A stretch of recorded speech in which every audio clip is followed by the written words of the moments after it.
Inilah sosok Sangadi Ibolian 1, Kecamatan Dumoga Tengah, Kabupaten Bolaang Mongondo, Sulawesi Utara. Franky Vandelaki. Di mata warganya beliau adalah sosok pekerja keras. Selain sebagai pemimpin di desanya, Franky Vandelaki juga aktif mengajak warganya untuk bertani, baik itu bertani sawah maupun ladang. Franky Vandelaki banyak bereksperimen dalam hal pertanian, seperti membuat pupuk alami yang serba ekonomis. Perkenalkan, nama saya Franky Vandelaki. Saya adalah seorang kepala desa di Desa Ibolian 1, Kecamatan Dumoga Tengah, Kabupaten Bolaang Mongondo, Provinsi Sulawesi Utara. Nah, Bapak Ibu, kebetulan pada kesempatan kali ini saya mencoba membagikan satu tips di seputaran dunia pertanian ya. Karena saya melihat ada satu problematika yang terjadi untuk para petani. Nah, problemnya adalah kelangkaan pupuk, sehingga orang tidak mau bertani, takut gagal, dibayangi dengan atau dihantui dengan menurun hasil panen tidak maksimal atau rugi dan segala macam. Nah, Bapak Ibu, ada satu tips yang saya ingin sharing tentang metode pemupukan. Nah, metode pemupukan ini Bapak Ibu kebetulan terbagi atas dua.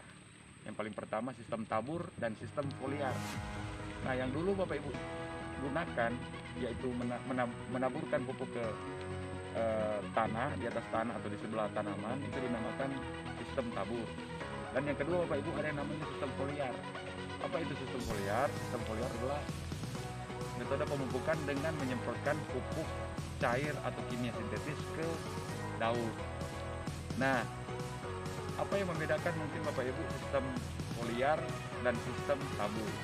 Nah, sebelum saya menjelaskan lebih lanjut, saya perlu ingatkan ke Bapak Ibu bahwa sistem pemupukan penaburan dan foliar itu mempunyai karakteristik yang berbeda, di mana sistem penaburan ini itu membutuhkan skala waktu yang lama untuk diserap tanaman. Akan tetapi foliar akan mudah langsung diserap oleh tanaman. Sebagai contoh, jika Bapak Ibu meletakkan NPK, pupuk NPK ditabur di atas tanah, mungkin sebagian orang berpikir bahwa pupuk itu akan langsung terserap tanaman setelah beberapa jam atau beberapa hari. Nah, itu sangat keliru Bapak Ibu, karena NPK ini ketika kita tabur ke tanah itu membutuhkan beberapa hari untuk diserap oleh tanaman. Sementara foliar dengan cara penyemprotan ke daun Bapak Ibu itu langsung diserap tanaman pada saat itu juga. Nah, jadi sekarang Bapak Ibu saya mau menyarankan sistem pemupukan foliar, penyemprotan daun, pemupukan daun di tengah kelangkaan pupuk. Kenapa saya menyarankan sistem foliar Bapak Ibu? Karena begini, sistem penyemprotan foliar ini Bapak Ibu memiliki kecepatan 100 kali lipat lebih cepat diserap tanaman daripada sistem tabur. Nah, yaitu mengarahkan spray tangki ke bagian bawah daun tanaman. Kenapa ke bagian bawah Bapak Ibu? Disemprot ke bagian bawah karena begini Bapak Ibu, di belakang daun tanaman itu ada yang namanya, kalau kita masih ingat pembelajaran kita waktu kita duduk di sekolah dasar ataupun SMP, kita belajar tentang biologi. Di belakang tanaman, daun tanaman ini ada yang namanya stomata. Stomata itu membuka stomata itu di belakang daun, dia membuka di pagi hari ataupun sore hari. Nah, dan pada waktu kita melakukan penyemprotan, sebaiknya kita melakukan penyemprotan di bawah daun pada pagi hari, kira-kira jam 6 sampai jam 10 atau jam 3 sampai jam 5 sore untuk hasil maksimal. Dan itu tanpa Bapak Ibu melakukan pemupukan tabur, dan niscaya Bapak Ibu hasilnya akan sama. Sebagai contoh, jagung yang ada di sebelah ini Bapak Ibu. Nah, saya sudah uji coba, saya tidak menaburkan pupuk seperti urea, NPK, TSP ataupun KCR. Saya hanya membeli pupuk cair ataupun pupuk kimia sintetis yang di toko-toko terdekat yang Bapak Ibu bisa dapat. Contoh seperti ini Bapak Ibu. Jagung ini sudah siap kita panen. Saya tidak pakai urea, TSP, NPK, dan saya tidak menaburkan pupuk itu ke tanah. Saya tidak pernah membeli urea sebelumnya, TSP ataupun KCR. Saya hanya memberi salah satu contoh Bapak Ibu, pupuk yang mudah kita dapatkan dan harga ekonomis, yaitu Gandasil D. Gandasil yang orang petani bilang Gandasil buah atau Gandasil daun. Nah, saya semprotkan itu rutin Bapak Ibu ke belakang belakang daun. Nah, contoh di tanaman jagung ini 5 kali saya lakukan penyemprotan. 10 hari saya semprot. Hari ke-10, hari ke-20, 30, 40 dan 50. Hari ke-10, 20, 30 saya menggunakan Gandasil buah. Pada umur 10, 20, 30 hari saya menggunakan Gandasil daun. Dan ketika umur 40 hari sampai 50 hari saya menggunakan Gandasil buah. Dan hasilnya seperti ini Bapak Ibu. Tanpa urea, PSP dan NPK, jagungnya bisa jadi seperti ini Bapak Ibu. Kemarin kebetulan saya mencoba mengsurvei Bapak Ibu ya.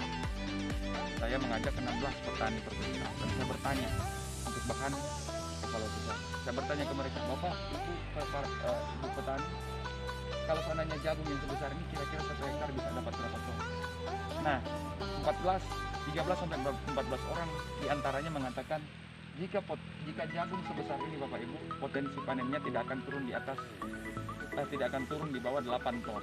Bahkan ada yang bilang 9 ton Pak Kepala Desa, 10 ton, bahkan ada yang sampai bilang 12 ton. Nah, itu Bapak Ibu tips yang saya sarankan atau berbagi pada Bapak Ibu di tengah kelangkaan pupuk. Jangan lupa Bapak Ibu masih ada sistem foliar penyemprotan di belakang daun. Dan ingat, sistem foliar ini tidak membutuhkan harga yang mahal Bapak Ibu.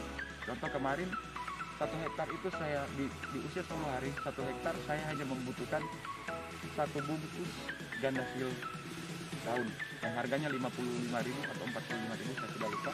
Dan itu cukup Bapak Ibu untuk 1 hektar. Daripada Bapak Ibu mau membeli 3 sak urea, 3 sak PSP, NPK dan ditaburkan ke atas tanah. Bisa sistem tabur, nah memang Bapak Ibu akan lebih maksimal lagi kalau kita taburkan dan kita semprot menggunakan foliar dan tabur akan lebih maksimal.